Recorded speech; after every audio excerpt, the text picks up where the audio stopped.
বাংলাদেশ যদি গঠন করতে হয় ইসলামকে বাদ দিয়ে, কোরআনকে বাদ দিয়ে, সুন্নাহকে বাদ দিয়ে, আখলাককে বাদ দিয়ে বাংলাদেশ গঠন করা সম্ভব হবে না।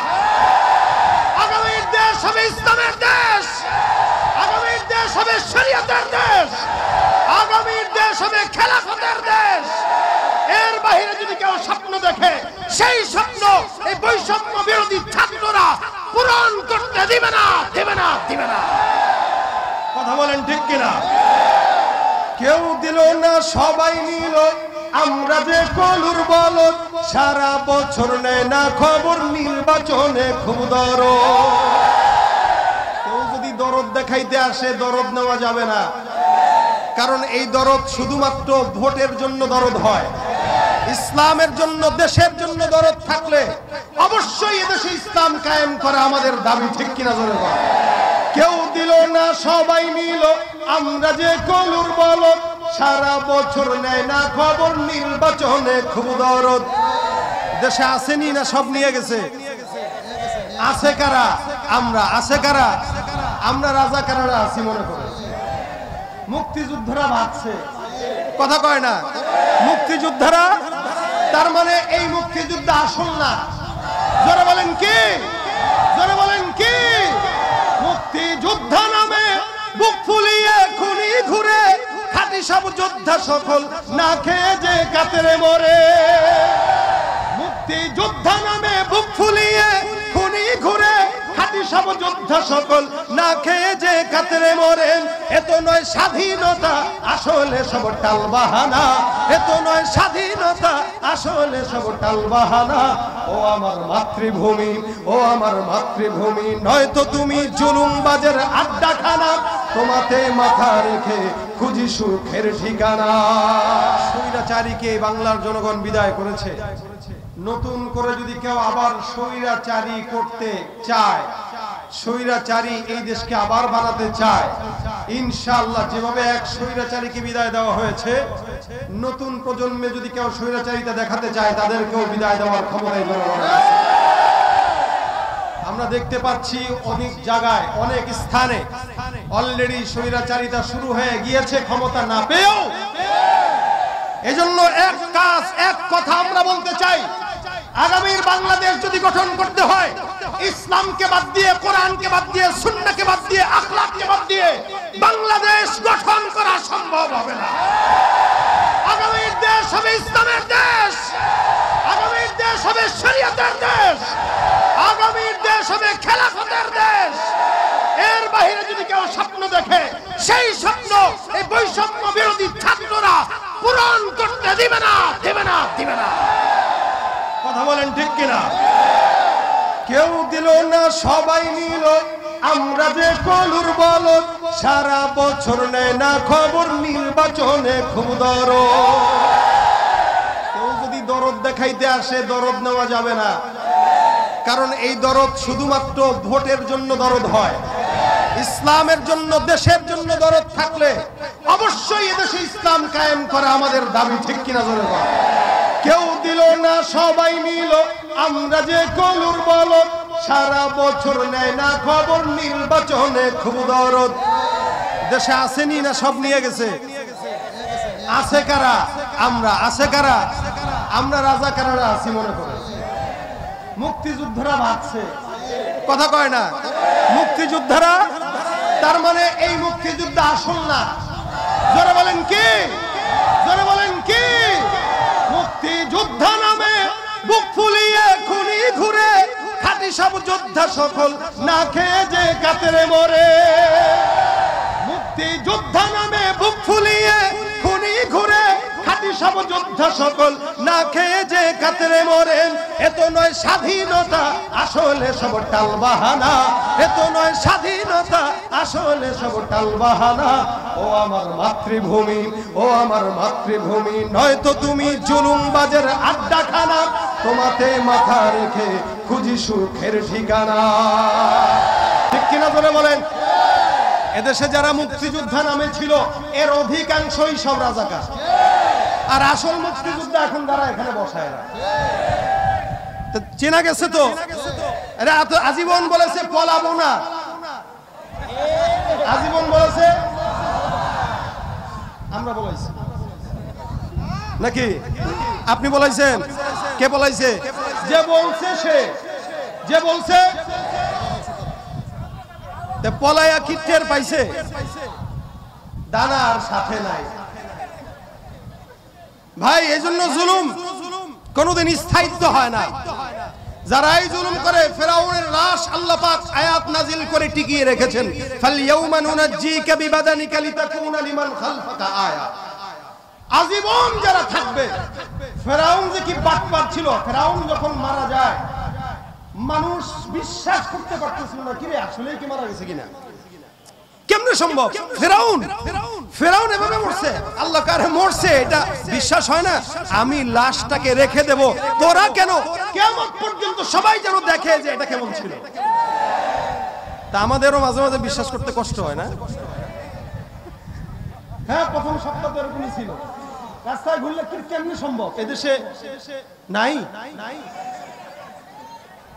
এদেশে তা কোথায়? যাদের বাসায় থাকতে চেয়েছে তারা আছে, মেজবান আছে, মেহমান বলায়। মেহমানের তো মেজবানের বাসা থেকে অনুমতি ছাড়া বের হওয়া ঠিক না। কি বলেন? আদবের খেলাফ। মেহমান আমি আপনার বাসায় যাব, আমি বের হওয়ার আগে বলতে হবে ভাই আমি যাচ্ছি, অনুমতি দেন। তো অনুমতি ছাড়া যদি চলে যায়, সব কথা বলা যায় না, মনটা এই সব কথা বলা যায় না। এই জন্য কিছু জিনিস আগে বলতে পারতাম না, এখন তো বলা যায় নাকি? এখন আর কোন সমস্যা আছে? আগে কথা বললে দেখা লাগতো ও আচ্ছা, আগে যদি বলতে গেলাম ভাই কে আছে দেখা লাগতো কিনা, এখন আর দেখার টাইম, দেখার টাইম। তবে এই নাইটাকে স্থায়িত্ব করার জন্য ইসলাম দরকার, এই নাইটাকে স্থায়িত্ব করার জন্য কোরআন দরকার। আপনি যদি কোরআনকে বাদ দিয়ে এই নাইটা রাখতে চান, আমি বলবো এই নাই থাকবে না, আবারও আন্দোলন শুরু হয়ে যাবে, আবারও এই টোলবক্স পুরানো হবে। হয়তো এই সুযোগ বাংলার জমিনে দ্বিতীয়বার দেওয়া যাবে।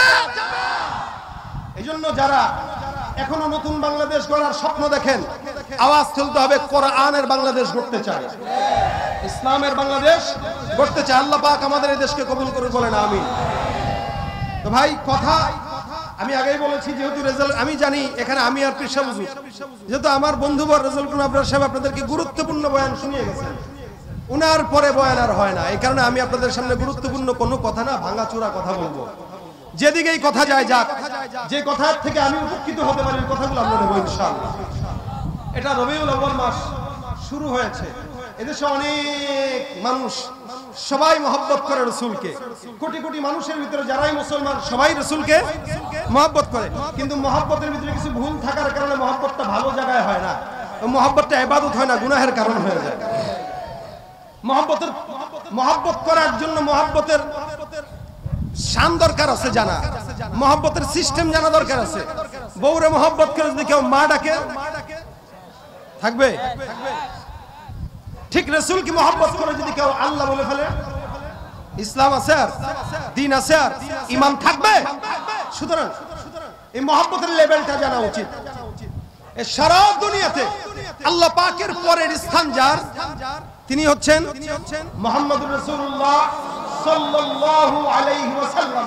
একবার পড়ছেন 10টা রহমত নাযিল হয়ে গেছে। রাসূল সাল্লাল্লাহু আলাইহি ওয়াসাল্লাম একবার পড়েছেন 10টা গুনাহ মাফ হয়ে গেছে, একবার পড়েছেন 10টা সম্মান বুলন্দ হয়ে যাবে। শুধু তাই না, নবী বলেন কেউ যদি বেশি দুরূদ পড়ে, আকসারুহুম আলাইয়া সালাহ, কেউ যদি আমার উপরে বেশি দুরূদ পড়ে তা আমার উপরে ওয়াজিব হয়ে যায় তাকে সুপারিশ করে জান্নাতে নিয়ে যাওয়া। শুধু তাই না, কেউ যদি রাসূল সাল্লাল্লাহু আলাইহি ওয়াসাল্লামের সাথে জান্নাতে, রাসূল বলেন কেউ আউলান নাসিবি ইয়াউমাল কিয়ামা, কেউ যদি কিয়ামতে আমার পাশে থাকতে চায়, মনে করেন আমি আপনাদের বাসিন্দা, কেন আমার বাসা সাইনবোর্ড, আপনাদের বাসা কোথায়? শনি আকরা কাজলা, আমার বাসা কোথায়?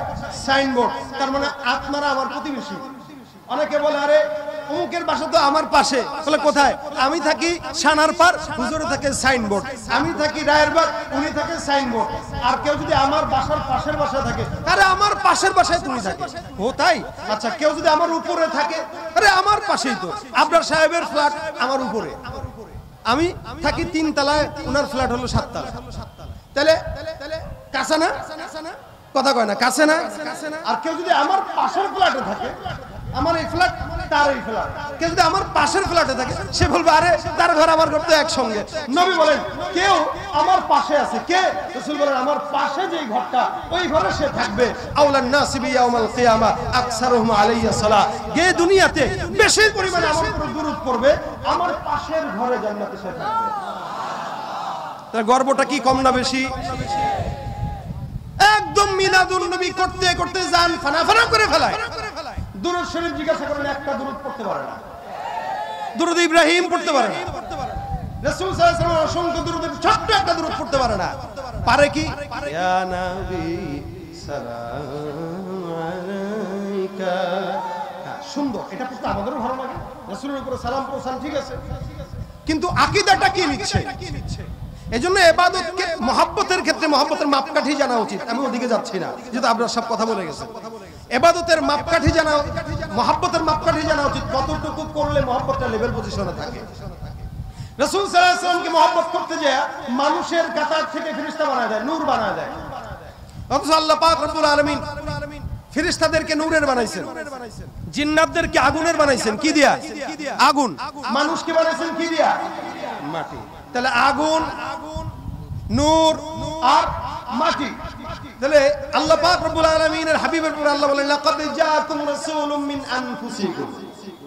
তোমাদের মধ্য থেকেই তোমাদের নিকট একজন রাসূল এসেছেন, তোমাদের মধ্য থেকে তোমাদের মতোই। তার মানে আমাদের মধ্য থেকে আমাদের মতো রক্তে মাংসে গড়া মানুষ ঠিকই, কিন্তু পার্থক্য আছে না নাই? আছে না নাই? বর্তমানের উপদেষ্টা মণ্ডলী যারা আছেন এরাও মানুষ, আমরাও মানুষ। পার্থক্য? সমন্বয়ক যারা তারাও মানুষ, আমরাও মানুষ। পার্থক্য? কিন্তু এই সমন্বয়কদেরকে 1 বছর আগে কেউ বার্তা দিছে? কত মানুষ তাদেরকে দেখছে, দামি নাই, কে এটা, এই সেই। কিন্তু এখন ছবি তোলার জন্য পাগল। কেন? তার কর্মের কারণে। আল্লাহ পাক রাসূল করিম সাল্লাল্লাহু আলাইহি ওয়াসাল্লামকে একটা আখলাক দিয়েছেন, আখলাকের কারণে রাসূলকে দামি বানিয়ে দিয়েছেন। এই কারণে সারা বিশ্বের ভিতরে সবচেয়ে দামি রাসূল, সব নবীদের চেয়ে দামি রাসূল। নবী বলেন তখন থেকে আমি নবী যখন আদম নবী হয় নাই। সুবহানাল্লাহ। আল্লাহ পাক রব্বুল আলামিন রাসূলকে এত সম্মানিত করেছেন। আমাদের মতোই মানুষ, কিন্তু পার্থক্য আছে। আমরাও মানুষ, নবী করিম সাল্লাল্লাহু আলাইহি ওয়াসাল্লাম মানুষ, কিন্তু পার্থক্য কোথায়? আমাদের কাছে ওহী আসবে না, নবীর কাছে ওহী আসছে। আল্লাহ পাক রব্বুল আলামিনের হাবিব রাসূল আল্লাহ পাক থেকে মনোনীত। পার্থক্য এগুলাই। এই কারণে রাসূল করিম সাল্লাল্লাহু আলাইহি ওয়াসাল্লামের বারাআত জাহির করার জন্য আল্লাহ পাক অসংখ্য আয়াত কোরআনে নাযিল করেছেন। কারো ব্যাপারে এত শক্ত আয়াত আল্লাহ পাক নাযিল করেন নাই। আল্লাহ পাক বলেন ইন্নাকা লাআলা খুলুকিন আযীম। সারা দুনিয়ার ভিতরে আপনাকে আমি উত্তম আখলাকওয়ালা নবী বানায় দিলাম। সুবহানাল্লাহ। এনেই নবীর আখলাক। কেউ যদি মঞ্চে মানে সে দামি, কেউ ঘরে মানবে সে দামি, কেউ সংসদে মানবে সে দামি। যেখানেই মানুষ না কেন প্রত্যেকটা মানুষ দামি হবে শুধুমাত্র রাসূলের আখলাক মানার কারণে। আল্লাহ পাক সম্মান দিতে যায় নবী করিম সাল্লাল্লাহু আলাইহি ওয়াসাল্লামকে এত মর্যাদা দিয়েছেন, এত মর্যাদা দিয়েছেন যে আল্লাহ পাক রব্বুল আলামিন জান্নাত, জান্নাত সহ আসমান, জমিন, গ্রহ নক্ষত্র যা আছে, এমনকি আল্লাহ পাকের আরশ, আল্লাহ পাকের সব জায়গায় আল্লাহ পাক একজনের নাম লিখে রেখেছেন, তার নাম মুহাম্মদুর রাসূলুল্লাহ। জান্নাতের অলি গলিতে, জান্নাতের গেটে গেটে, দরজায় দরজায়, আল্লাহ পাকের আরশে, সব জায়গায় নাম একটাই, মুহাম্মদুর রাসূল। পার্থক্য তো এই জায়গায়। এজন্য ভাইরা আমার, রাসূলকে সম্মান, মুজিজা, সম্মান আল্লাহ পাক এত দিয়েছেন যে আপনাকে আমাকে, এই যে আমাদের নবী আমিনুল মুজাহিদিন আসবেন, আপনারা কি মহব্বত করেন কিনা? আচ্ছা কতটুকু করেন বলেন? হ্যাঁ, জীবনের চেয়েও বেশি। একজন মানুষ, সে মানুষ, সাধারণ মানুষ, আমাদের মতোই। নবী আমিনুল মুজাহিদিন আমাদের মতোই, একজন আলেম দ্বীন। আপনি তাকে রাহবার মানার মতো করে, রাহবার মানেন বিদায়, এরকম একজন বুজুর্গানের দিন, শুধু একজন বুজুর্গের জন্য যদি আপনি আপনার জিন্দেগি দিতে পারেন, জীবন বিলাইতে পারেন, রাসূলের জন্য সাহাবা একরাম কি করতেন? আচ্ছা বলেন, এই জামানায় যদি রাসূল পাইতো তাহলে আমরা কি করতাম? রাসূলকে পাই নাই, কিন্তু নায়েবে আমিরকে পেয়েছি। রাসূলকে পাই নাই, আল্লামা মামুনুল হককে পেয়েছি। রাসূলকে পাই নাই, অসংখ্য উলামায়ে কেরামদেরকে পেয়েছি। আমরা জীবন দিতে জানি, আমরা জীবন দিতে। সাহাবা কেরাম কি করতে দেখেন। হযরত তালহা রাদিয়াল্লাহু তাআলা আনহু, নবী করিম সাল্লাল্লাহু আলাইহি ওয়াসাল্লাম তালহা রাদিয়াল্লাহু তাআলা রাসূলের যখন এই লোহার পেরেক মাথার ভিতরে ঢুকে রাসূল পেরেকটা বের করা হয়েছে তো রক্ত পড়তেছে হযরত তালহা রাদিয়াল্লাহু তাআলা সাথে সাথে মুখ লাগায় ওই জায়গায় আল্লাহর নবীর মাথা থেকে রক্ত চুষে খাওয়া শুরু করেছে। নবী করিম বলেন কি করতেছো কা হুজুর? আমি আপনার রক্ত মাটিতে পড়তে দেব, এটা তালহা বেঁচে থাকতে হতে পারে না। নবী করিম সাল্লাল্লাহু আলাইহি ওয়াসাল্লাম বলেন যার রক্ত যার পেটে নবী করিম সাল্লাল্লাহু আলাইহি ওয়াসাল্লামের রক্ত ঢুকে ওই পেট জান্নাতি, ওই শরীর জান্নাতি। সাহাবা একরাম দেখে নাও জান্নাতি মানুষ। রাসূলের ব্যাপারে এরকম মহব্বত যদি থাকে, আরে আমি তো এটা বলি একজন আলেমে দ্বীন, একজন বুজুর্গানে দ্বীন, নায়েবে আমিরুল মুজাহিদিনের ব্যাপারে যদি আপনার মনের বাসনা এটা থাকে, ডাক দিলে এখন আমরা তার জন্য মৃত্যুবরণ করতে রাজি। সেই ক্ষেত্রে রাসূলের জন্য তো একবার নয় 1 কোটি বার যদি মৃত্যুবরণ করতে হয় রাজি আছি কারা কারা? নারে তাকবীর, নারে তাকবীর, বিশ্ব নবীর অপমান, সেই বেলালে মুসলমান, নারে তাকবীর। বিশ্ব নবীর অপমানে যদি না কাঁদে তোমার মন, মুসলিম নয় মুনাফিক তুমি নবীজির দুশমন। নবীর প্রেমে জীবন দেবে কে আছো নওজোয়ান, তকবীর তুলে সিংহ শাবক হও তুমি আগুয়ান। তোমার বুকে ঈমানের বল জবানে আল কুরআন, ভয় কাঁপে কাপুরুষ সব আর নরাধম শয়তান। জীবনের চেয়ে বুকে আছে বেশি নবীজির সম্মান, কেমনে তুমি থাকবে বসে হলে তার অপমান। তুমি সাচ্চা মুসলমান, ঈমান তোমার ধন, নবীর প্রেমে জাগ্রত তুমি নির্ভীক পালোয়ান। আওয়াজ দিয়া সাচ্চা মুসলমান, ঈমান তোমার ধন, নবীর প্রেমে জাগ্রত তুমি নির্ভীক পালোয়ান। শ্রেষ্ঠ নবীর ব্যঙ্গ করে পাপিষ্ঠ আর বদনসিব, আমরা তাদের ঘৃণা জানাই ধিকি ধিকি ধিকি শতধিক। জাতিসংঘের কাজে কি তবে দর্শক হয়ে থাকবে চুপ, সাম্প্রদায়িক সম্প্রীতি আর যাচ্ছে ভেঙে পাচ্ছে লোক। আজকে যারা কুলাঙ্গারির পক্ষপাতী করছো সব, তোমরা কেউ ছাড় পাবে না, শক্ত ধরা পড়বে ঠিক।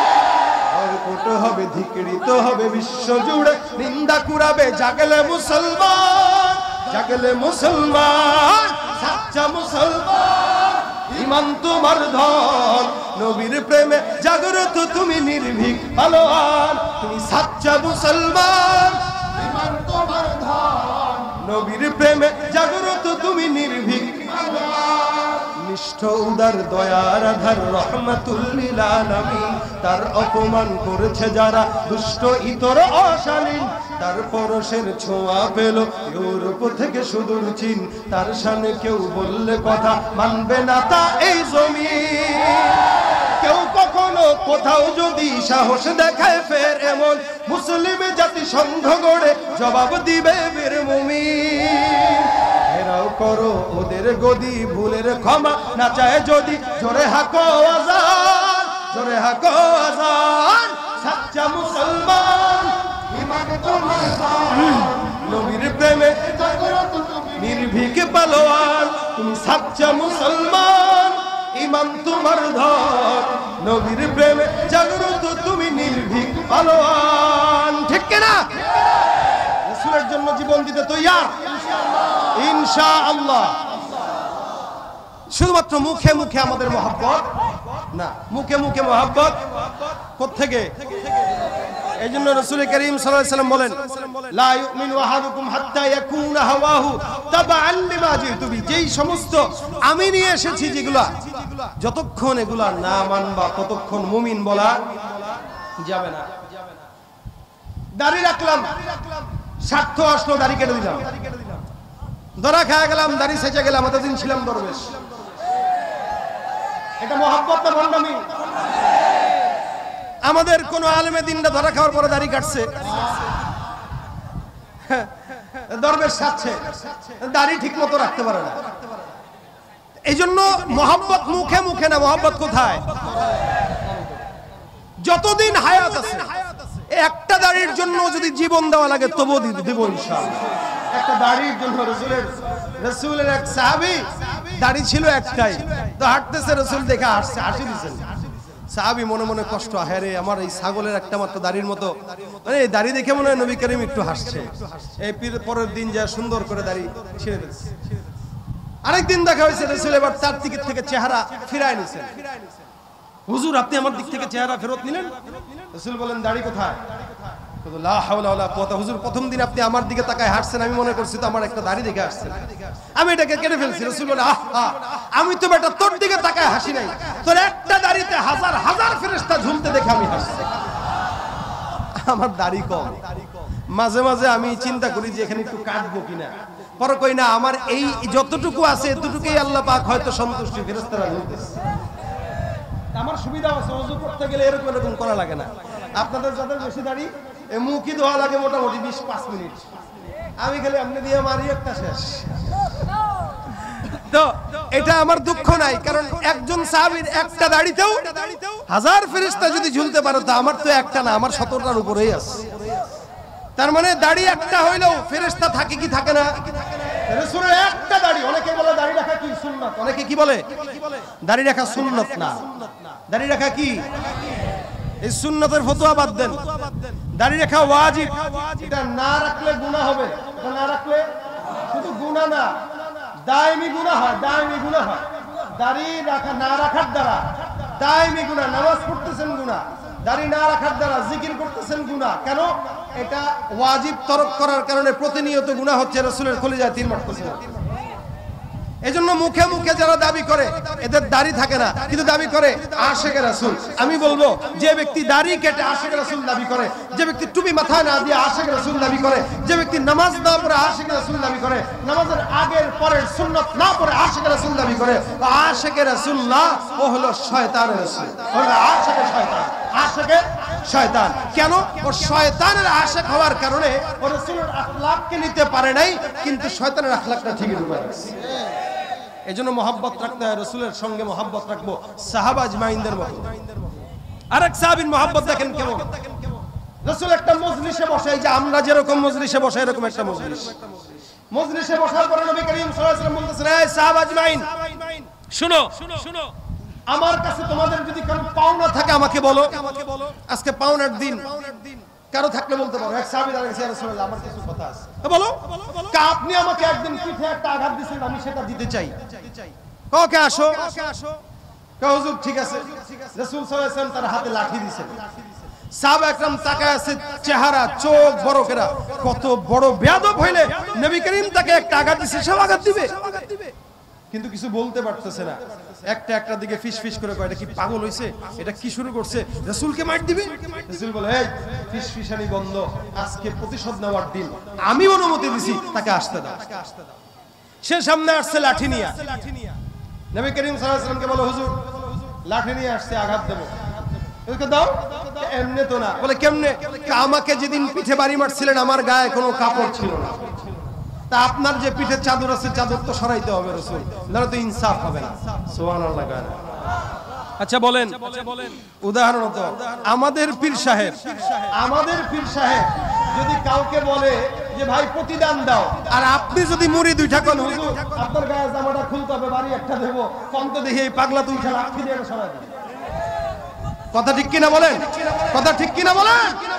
নবী করিম বলতেছেন, এর সুযোগ দাও। আল্লাহর নবী করিম সাল্লাল্লাহু আলাইহি ওয়াসাল্লাম পিঠের চাদর উঠায় দিয়েছেন, সাহাবী লাঠিটাকে ফিক্কা দিয়ে ফেলে নবী করিমের মোহর নবুয়তের ভিতরে চুমা খেয়ে বলেন, ইয়া রাসূলুল্লাহ আপনার মোহর নবুয়তের জেলে চুমা দেওয়ার জন্য আমি আসছি। রাসূল করিম সাল্লাল্লাহু আলাইহি ওয়াসাল্লাম চাদর উঠায় দিয়েছেন, রাসূল চাদর উঠায় দিয়েছেন। আল্লাহর নবী সাল্লাল্লাহু আলাইহি ওয়াসাল্লামের সাহাবী রাসূলকে জড়ায় ধরে রাসূলের এই মাঝ বরাবর যেই চিহ্ন ছিল মোহর নবুয়তের চিহ্নের ভিতরে চুমা খেয়ে বসছেন। নবী করিম বলেন, কি করলা তুমি এটা? সাহাবী ডাক দিয়া বলতেছেন, ইয়া রাসূলুল্লাহ আল্লাহর কসম করে বলি আমি সাহাবী হইতে পারি, আমার কাছে জান্নাতে যাবার কোনো ওসিলা নাই। নবী আমি কিয়ামতের ময়দানে আল্লাহর কাছে বলতে চাই, আল্লাহ আমার এই ঠোঁট বড় দামি ঠোঁট, কেন? রাসূলের মোহর নবুয়তের সিল মোবারকে আমার ঠোঁটের সম্পর্ক আছে, হয়তো আমার আল্লাহ পাক এই উসিলা দিয়ে আমাকে জান্নাত দিবেন। নবী করিম সাল্লাল্লাহু আলাইহি সাল্লাম বলেন, তোর ঠোঁটে আমি রাসূলের মোহর নবুয়তের চিহ্ন যেহেতু লেগে গেছে, আল্লাহ তোকে অবশ্যই জান্নাত দান করে দিবেন। সুবহানাল্লাহ। এটা ছিল রাসূলের প্রতি সাহাবা আজমাইনদের মহব্বত। আপনার আমার মহব্বত, ধান্দার মহব্বত। জিলাপি থাকলে মহব্বত, জিলাপি নাই মহব্বত নাই। এজন্য আমাদের মহব্বত যেটা জিলাপি কেন্দ্রিক, মিষ্টি কেন্দ্রিক, এই মহব্বতটাকে বাদ দিয়ে রাসূলের খাঁটি মহব্বতে আমাদের মনোযোগ দেওয়া দরকার। আছে না নাই? আজকে আমি আপনাদেরকে একটা কথা বলতে চাই লাস্ট পর্যায়ে। কি কথা? এটা কোন মাস আরবি বলেন জোরে? রবিউল আউয়াল মাস। 12 রবিউল আউয়াল আসলে আপনারা ঈদে মিলাদুন নবীর জন্য পাগল হয়ে যাবেন, দরকার নাই। সারা মাস ব্যাপী রবিউল আউয়াল মাস হিসেবে রাসূলের একটা সিরাতে ইবনে হিশাম হোক, অন্য সিরাতের কিতাব হোক, যেগুলো সংক্ষেপ, আর রাহিকুল মাখতুম কিনতে পারেন, এই সমস্ত কিতাবগুলো এই মাসে আপনি পড়েন। নবীর জন্মদিনের মাসে নবীর সিরাত নিয়ে পড়াশোনা করেন। এটা এক নাম্বার কাজ। পারবেন? কথা কয় না, পারবেন? রাসূলের সিরাতের মাসে সিরাত নিয়ে পড়বেন। 2 নাম্বার আমল, আজকে থেকে নিয়ত করবেন, এখন থেকে নিয়ে এই সারা মাস ব্যাপী নবী করিম সাল্লাল্লাহু আলাইহি ওয়াসাল্লামের একটা আমল করব, সেটা দুরূদের আমল। কিসের আমল বলেন? আজকে থেকে করব পুরো রবিউল আউয়াল মাস। ইনশাআল্লাহ রবিউল আউয়াল মাসে আল্লাহর রাসূল আপনাকে স্বপ্নে দেখা দিবেন। বিশ্বাস হয়? দুরূদের আমল বেশি বেশি করবেন, নবী স্বপ্নে আপনাকে দেখা দিয়ে দিবেন ইনশাআল্লাহ। এইজন্য 2টা আমল, একটা হলো রাসূলের এই মাসে সিরাতের কিতাব পড়ব, 2 নাম্বার রাসূলের এই মাসে আমরা রাসূলের উপর দুরূদের আমল করব। দুরূদের এই 2টা কাজ করবেন ইনশাআল্লাহ। ইনশাআল্লাহ কথা জোরে কয়, আস্তে কয় ইনশাআল্লাহ। আল্লাহ পাক তৌফিক দান করুন। আজকের এই মাহফিলটা থেকে যাওয়ার পরে কেউ যদি 2টার একটা কাজ করতে পারেন তাহলে মাহফিল কামিয়াব। এরপর আমাদের পীর সাহেব হুজুর আসবেন, চলে আসবেন, রওনা দিবেন, চলে আসবেন ইনশাআল্লাহ। আমি আপনাদের কাছে আজকের এই মাহফিলের একটা, যদিও দেশের অবস্থা খারাপ, ব্যবসা বাণিজ্যের অবস্থা খারাপ, খুবই কষ্টে আছেন আপনারা, এটা আমরা জানি। এদিকে কি বিশাল বড় একটা ধকল আমাদের উপর দিয়ে গেছে, বন্যা। এরপরেও আমি জানি এখনো যদি বাংলাদেশে আবারও কোনো দুর্যোগ আসে, আপনারাই আপনাদের বাড়িঘর বিক্রি করে হলেও আরেক ভাইয়ের সহযোগিতা লাগবে। এই মন আলহামদুলিল্লাহ আল্লাহ আমাদেরকে দিয়েছেন, আমরা দেখেছি। নয়তো আজ সুন্নাহ ফাউন্ডেশন থেকে শুরু করে আলহামদুলিল্লাহ আমাদের জাতীয় উলামা ইমাম মাশায়েখ পরিষদ, ইসলামী আন্দোলন সহ বাংলাদেশের অসংখ্য দলেরা অসংখ্য ব্যানারে যেভাবে কোটি কোটি টাকার ত্রাণ দিয়েছে, এটা বেনজির। আলহামদুলিল্লাহ বাংলাদেশের মানুষরা দেখিয়েছে। আমি কিন্তু ওই বেনজিরের কথা বলি নাই, আমি বেনজির কথা বলেছি যে এই বেনজির নজির ছাড়া আমরা দান করেছি। আর আপনারা হয়তো মনে করতে পারেন যে এয়ারপোর্টে কোটি কোটি টাকা পাচার করে তারপরে পলাইছে, নাকি ভুলে গেছেন? বলছেন আপনারা, বাঙালি খুব সহজে ভুলে যায়। এজন্য আপনাদের কাছে বলতে চাই, দেশের এই স্বাধীনতাকে ফিরিয়ে আনতে যারা শাহাদাত বরণ করেছে, এদের পরিবারের খবর কেউ আর রাখছে না। এরা আমাদেরকে দেশ উপহার দিয়েছে, কিন্তু আমরা ভুলে যাচ্ছি। আমরা এখন জবরদখলে ব্যস্ত। মনে রাখবেন, একটা কথা আছে, আসলেই ক্ষমতায় একদল যখন থাকে তখন তাদেরকে চোর বলতে পারে, কিন্তু নিজে যখন ক্ষমতা আসে তখন নিজে আরো বড় চোর হই। কথা কয় না? এই জন্য যারা জবরদখল করতেছে, আমরা তো মনে করি এরা ক্ষমতায় আসলে আরো বড় চোর হবে। ক্ষমতা না পেয়ে যদি চুরি করে, জবরদখল করে, তাহলে ক্ষমতা পাইলে কি করবে? কি বলেন, ঠিক কিনা? যে যায় লঙ্কায় সেই হয় হনুমান, কারে কি যে বলি ভাই সকলে সমান। পাটা পুতা ঘষা ঘষি দফা সারা মরিচের, নেতাদের গুতাগুতি কাম সারা আমাদের। পাটা পুতা ঘষা ঘষি দফা সারা মরিচের, নেতাদের গুতগুতি কাম সারায় আমাদের। রাজনীতি খেলা খেলে মাছ ভাজে কার তেলে, রাজনীতি খেলা খেলে মাছ ভাজে কার তেলে। জল আসে জল যায়, বাড়ে শুধু গুলশান। যে যায় লঙ্কায় সেই হয় হনুমান, কারে কি যে বলি ভাই সকলে সমান। সকলে আমরা সমান হইতে চাই না। আমরা চাই যারা ক্ষমতায় আসবে তারা ভালো হোক, এবং যাদের উপরে ভিত্তি করে এই স্বাধীনতা এসেছে তাদের পরিবারের খোঁজখবর রাখার দায়িত্ব আমাদের আছে কিনা? এই জন্য আহত এবং নিহত পরিবার, আলহামদুলিল্লাহ আমাদের অলরেডি কার্যক্রম শুরু হয়েছে। অলরেডি আমরা সামনে ইনশাআল্লাহ এক শহীদের বিবিকে বিয়ের ব্যবস্থা করতেছি, আলহামদুলিল্লাহ। এই জন্য আপনাদেরকেও বলতেছি, আপনাদের সহযোগিতা করা দরকার। আপনারা যারা আছেন আজকে 500 হোক 1000 হোক, আহত পরিবারদেরকে এবং নিহত পরিবারদেরকে 1000 করে 500 করে যতটুকু সম্ভব নগদ দিবেন। এই পরিবারদেরকে সহযোগিতার এই টাকা আমরা ইসলামী আন্দোলন বাংলাদেশের তরফ থেকে আমানত বিশ্বস্ততার সাথে তাদের ঘরে ঘরে পৌঁছে দেব ইনশাআল্লাহ। আপনাদের কি কোনো এই ব্যাপারে সন্দেহ আছে? আচ্ছা বলেন তো, বাংলাদেশে যত জায়গায় চেয়ারম্যান ছিল, আলহামদুলিল্লাহ ইসলামী আন্দোলনের যত টুপিওয়ালা চেয়ারম্যান আছে, এরা আছে কিনা? বরিশালের জাগুয়ার চেয়ারম্যান মাগরিবের নামাজের পরে ফোন দিয়া ফুটরা দিকে আমার বাসায়, আমি তার বাসায় রেখে আসছি। আমি বলছি ভাই আপনি বসেন, আমি আসতেছি। কে? আমি বসায় রেখে আমি আসছি, আমি কিছু একটু চিল্লায় আসি, আপনি থাকেন। তাহলে আমি কদিন আগে তারা বলতেছি কি চেয়ারম্যানে থাকবো না যাবো, আমি